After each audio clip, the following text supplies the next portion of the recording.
Quanto mais eu penso nesse episódio, melhor ele fica.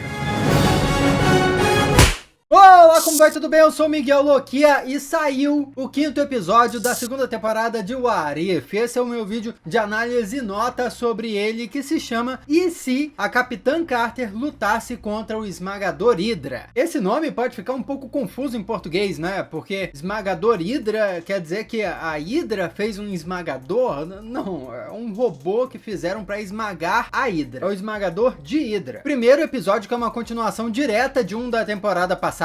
E que delícia, me conta aí só se isso não dá uma vontade de ver essa série inteira ser assim, hein? Com histórias que sempre vão adiante, assim, eu acho que a série seria muito melhor, até porque as falhas das histórias individuais seriam minimizadas pela grandeza da história como um todo. Até porque é assim que funciona no universo cinematográfico da Marvel, vamos combinar. O primeiro episódio da Capitã Carter era um What If suave, né? Ou seja, rolou uma pequena mudança, mas a história do primeiro filme do Capitão América não mudou tanto que ela até terminou a sua história indo para 2012, que era a época dos Vingadores. Porém, nesse episódio aqui, nós vemos cada vez mais elementos ficando diferentes, esse universo dela se expandindo. Por exemplo, no início, começam em deixa o like para fortalecer a família Loquia, e se eu te peguei de surpresa, um beijo lá para tranquilizar. Começa durante os eventos de Vingadores, porém com um dos membros diferente. É a Vespa no lugar do Hulk. Ela integrou a formação original da equipe nos quadrinhos. E só essa participação já levanta várias questões. Cadê o Hulk desse universo? Cadê o Hank Pym? Será que ele foi parar no reino quântico em vez da Janet Van Dyne? Aliás, essa Vespa é a Janet Van Dyne ou é a Hope? À primeira vista é muito parecido com o universo dos filmes, mas olhando com cuidado pode ser radicalmente diferente. Depois a Peggy encontra com a Viúva de carro, muito parecido com uma cena de Soldado Invernal. Só que no filme foi a Viúva quem foi encontrar com o Capitão América, que estava correndo em círculos, inclusive na cena em que ele conheceu o Sam Wilson, um Falcão. Um detalhe sensacional para mostrar como a Peggy e o Steve são diferentes, apesar de guardarem os mesmos valores, e também como a Viúva Negra dessa realidade cresceu tendo outros comportamentos. A missão da Peggy encontrando o Esmagador Hydra apareceu na pós-créditos da temporada 1. Todos perceberam que o Steve na armadura com aquela pintura é uma referência direta ao Soldado Invernal. Porém, tem muitas coisas interessantes envolvidas nisso. Por exemplo, é a Sala Vermelha que fez aquele experimento e não a Hydra, como nos filmes. Por quê? Nós ouvimos pelo Nick Fury que o Steve Rogers e o Bucky Barnes passaram anos depois da Peggy Carter sumir no fim da guerra, caçando e destruindo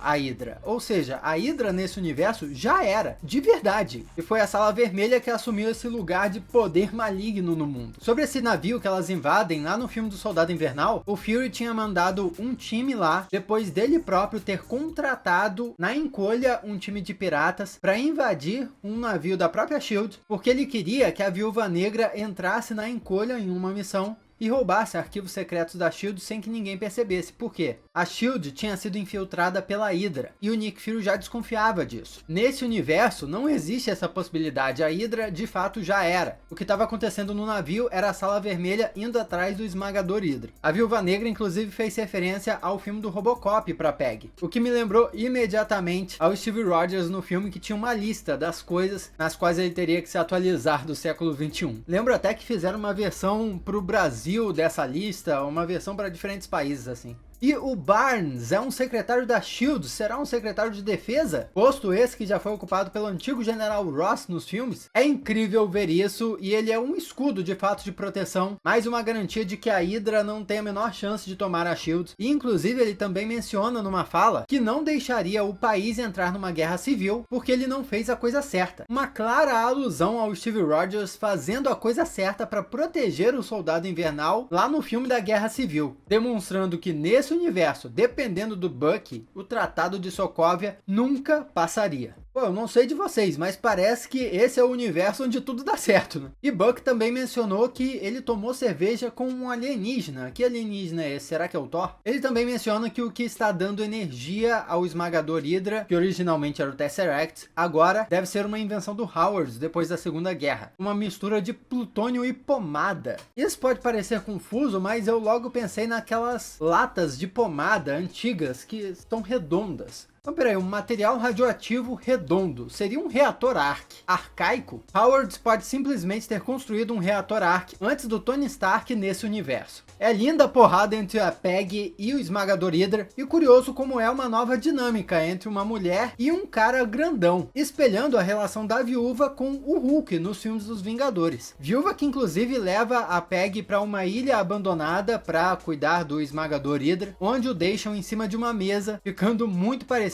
com um monstro de Frankenstein, que não deve ser uma referência gratuita, já que o monstro de Frankenstein foi trazido dos mortos e pô, Steve Rogers nessa história também passou por isso. Peggy diz que o Steve vai ser perseguido, congelado em carbonita, indicando que Star Wars pelo menos ela assistiu. Indo atrás da Sala Vermelha, o Steve explica na dublagem que aquele lugar fica na Ucrânia, mas na legenda diz que é Sokovia, o que me levantou uma grande questão. Peraí, a Sokovia da Marvel é a Ucrânia? Faria total sentido eles mudarem o nome do país por questões geopolíticas, não é? Mas achei muito estranho terem mantido isso na dublagem. E é na apresentação da Sala Vermelha e da Melina Shostakovich que nós nos aproximamos agora é da trama do filme da Viúva Negra. E eu fui ficando impressionado com como em 20 minutinhos esse episódio conseguiu fazer coisas incríveis com conceitos que filmes inteiros como Viúva Negra patinaram em conseguir executar bem. Por exemplo, a própria Melina. Ela é a Dama de Ferro nos quadrinhos. Entretanto, no filme não fizeram nenhuma alusão a isso. Só teve um easter eggzinho, se eu não me engano, no fundo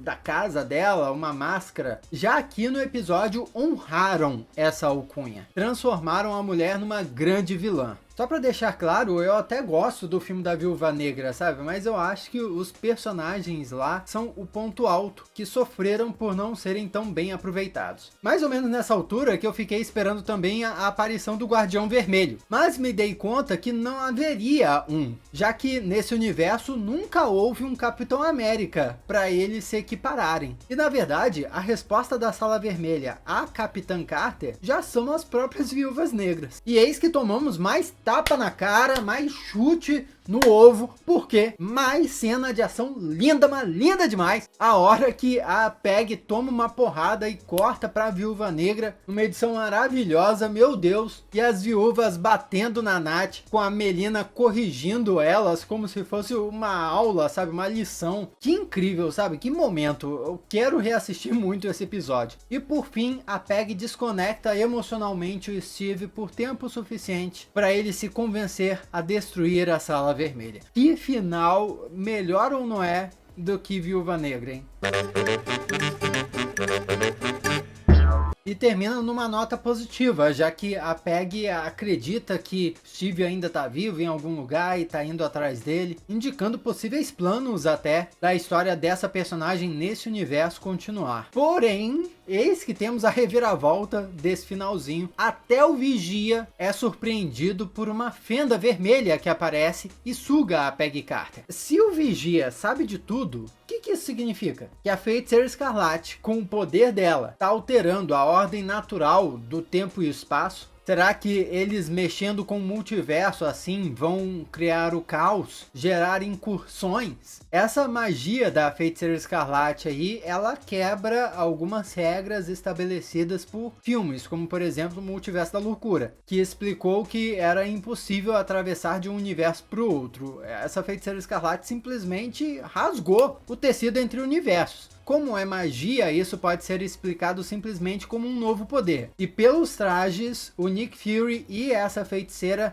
são de 1602, do episódio de What If, que vai apresentar os Vingadores de 1602, que será o penúltimo episódio dessa temporada. E certamente conectado com um grande crossover que veremos dessa vez. Faz todo sentido a Peggy ser jogada através do tempo e através do multiverso de novo, porque afinal, ela como variante do Capitão América é a heroína perdida no tempo. Mas pelo jeito, não é o Vigia quem vai assistir ou montar o crossover dessa temporada. O episódio final, inclusive, terá o retorno do Doutor Estranho Supremo. Se chama E se o Doutor Estranho intervisse? E já tem informações aí circulando de que o episódio vai mostrar o Doutor Estranho tentando parar bagunças multiversais, porém com interesses próprios por trás. Isso tudo só me dá vontade de saber o que vai acontecer nos próximos episódios conectados e pular esses episódios independentes. Eu só quero o episódio conectado agora. Ou eu sou o único? Comenta aí. Mas vamos para as coisas ruins, tá?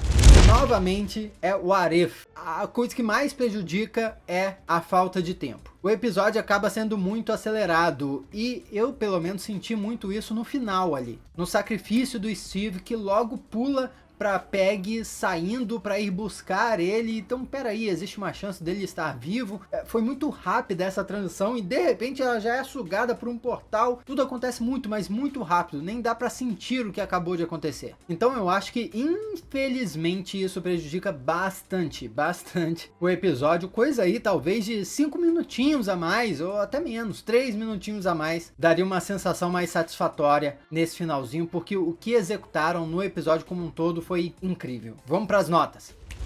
Personagens, nota 10. Ambientação, nota 10. Ação, nota 10. Drama, nota 8. História, nota 10. Com final, 8. Uma nota por diversão, acho que esse episódio é 10, sem dúvidas. Recomendadíssimo, o melhor What If que nós vimos nessa temporada de longe, mas eu acho que uma nota crítica para ele seria 9.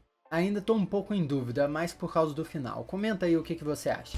Aqui do lado tem outros vídeos que você já pode assistir. Muito obrigado pela sua companhia fenomenal de sempre. Eu sou Miguel Loquia e a gente se vê na próxima.